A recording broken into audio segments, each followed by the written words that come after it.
Next point is test management. So test management is in software development or in software. For maintaining software quality, the important part is process of testing. For any software, for maintaining its quality, the important part is the process of testing. And in test management, this process of testing is organized and controlled for the testing efforts. Means test management means what की जी टेस्टिंगची जी process आहे ती particular प्रोसेसचं control करण्यासाठी किंवा ती particular process organise करण्यासाठी test management use होतं. मग टेस्ट मॅनेजमेंटमध्ये ट्रॅडिशनल टूल्स यूज केले होते किंवा सपोज पेन असेल पेपर असेल. फॉर प्रॉपर टेस्ट मॅनेजमेंटसाठी काहीतरी ट्रॅडिशनल टूल्स होते, ते पेन असेल पेपर असेल म्हणजे मॅन्युअल टेस्टिंग. किंवा next one is word processor.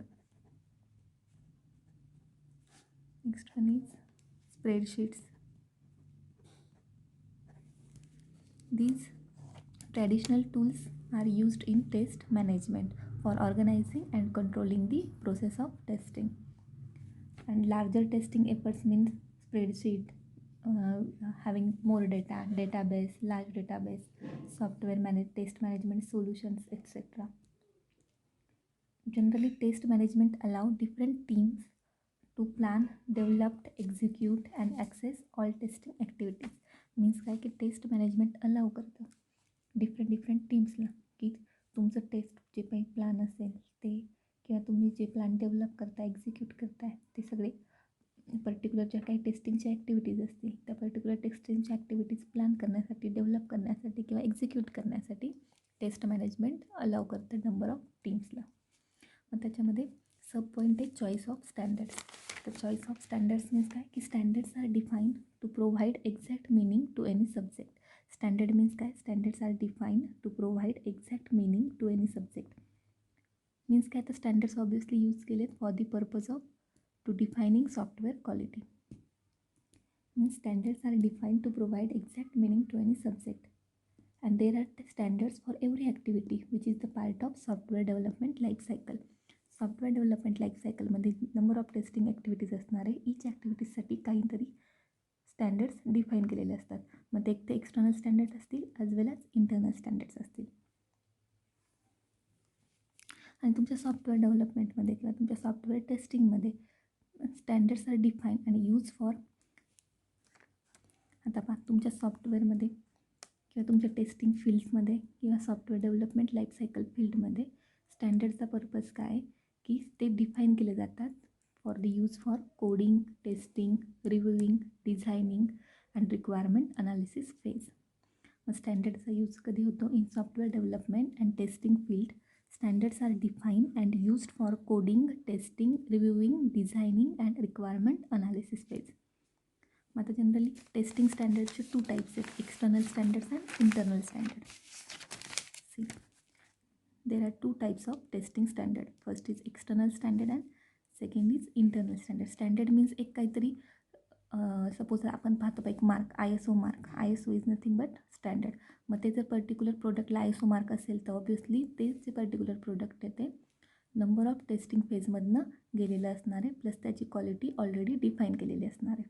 त्याला काय म्हणतो आपण स्टँडर्ड. मग आता एक्सटर्नल स्टँडर्ड म्हणजे काय की it is made by an entity other than the organization. External standard made by an entity other than organization म्हणजेच काय की ऑर्गनायझेशनच्या बाहेरचे जे एक्सटर्नल पीपल्स आहेत त्यांनी हे पर्टिक्युलर स्टँडर्ड काय केलं आहे डिफाईन केलं आहे. मग ते ऑर्गनायझेशनच्या बाहेरचे लोक म्हणजे ऑब्वियसली कोण असणार आहे रेग्युलेटरी ऑथॉरिटीज. त्याला काय म्हणतो आपण रेग्युलॅरिटी ऑथॉरिटीज. म्हणजे ज्या पर्टिक्युलर लिमिटेड पर्सन्सला ऑथॉरिटी असेल स्टँडर्ड डिफाईन करायची असे पर्सनने हे स्टँडर्ड डिफाईन केलं आहे आउटसाईड ऑफ ॲन ऑर्गनायझेशन. त्याला म्हणायचं एक्सटर्नल स्टँडर्ड. आणि this standard can be treated as a legal requirement for a product. This आणि जे स्टँडर्ड रेग्युलॅरिटी ऑथॉरिटीजने डिफाईन केलं आहे ते कसं कन्सिडर केलं जातं as a legal requirement for a product. Legal म्हणजेच काय की सपोज एखादं प्रोडक्ट आहे त्याच्यावर जर ISI मार्क असेल म्हणजे असं प्रोडक्ट की ज्याच्यावर ISI मार्क पाहिजेच.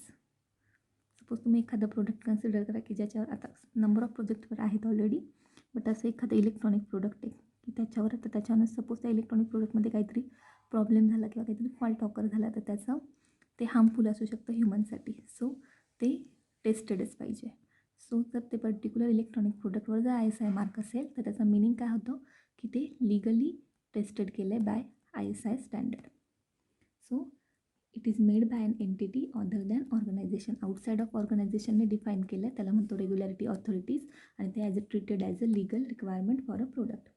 मग त्याच्यामध्ये अगेन 3 टाईप आहेत एक्सटर्नल स्टँडर्डचे. First is customer standard, second is national standard, आणि third one is international standard.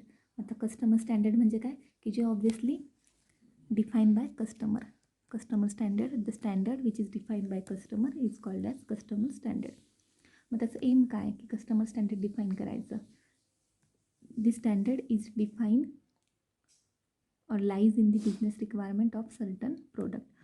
कस्टमरच्या ज्या काही बिझनेस रिक्वायरमेंट असतील त्या सॅटिस्फाय करण्यासाठी कस्टमरसाठी डिफाईन केलेलं standard is known as customer standard. Second one is national standard. These national standards are defined by regularity authorities. National standard कोणी define केलं आहे रेग्युलॅरिटी ऑथॉरिटीज, म्हणजे लिमिटेड सेट ऑफ पीपल्स की ज्यांना ऑथॉरिटी असणारे स्टँडर्ड डिफाईन करायचे.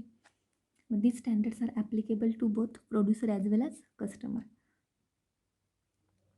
म्हणजेच काय की हे जे नॅशनल स्टँडर्ड आहे हे ॲप्लिकेबल असणार आहे बोथ प्रोड्युसरसाठी कस्टमरसाठी, but who reside in national area.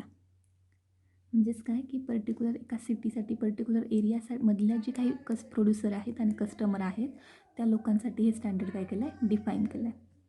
आणि इंटरनॅशनल म्हणजे आउटसाईड ऑफ युअर कंट्री, तर त्याच्यामध्ये थोडक्यात फॉरेनचे पीपल्स पण इन्व्हॉल्व होऊ शकतात. मग these standards are globally define. त्याला काय म्हणतो आपण ग्लोबली डिफाईन, म्हणजे which is applicable to producer as well as customer किंवा organizations like ISO, IEEE. ISO means international standard organization. International means काय ते आउटसाईड इंडिया किंवा आउटसाईड कंट्री तुमच्या डिफाईन केलेलं आहे. नेक्स्ट आहे तुमचं internal standard. The internal standard means these standards are developed by the software development organization for their internal use purpose. Particular ऑर्गनायझेशनने त्याच्या इंटरनल यूजसाठी जे स्टँडर्ड डिफाईन केलं त्याला म्हणायचं इंटरनल स्टँडर्ड. आणि external standard means outside of an organization define केलेलं. Suppose internal standard means which is developed by the software development organization for their internal use purpose. मग आता इंटरनल ऑर्गनायझेशनसाठी कुठले कुठले स्टँडर्ड डिफाईन करू शकतात. For example template of defect report. Defect report म्हणजे एक standard. नंतर टेस्ट प्लॅन असेल, तुमच्या नंबर ऑफ टेस्ट केसेस असेल, this all are including in internal standard. Then what is the use of internal standard. Internal standard काय use केलं जातं for simplify communication between your developer as well as software testing team as well as customer. Then it is used to eliminate the need to invent yet another solution to the same problem. Next तुमची continuity provide करायची असेल टेस्टिंगमध्ये तर तुम्ही internal स्टँडर्डचा use होतो आहे. Then supplies benchmark and framework. These are all the uses of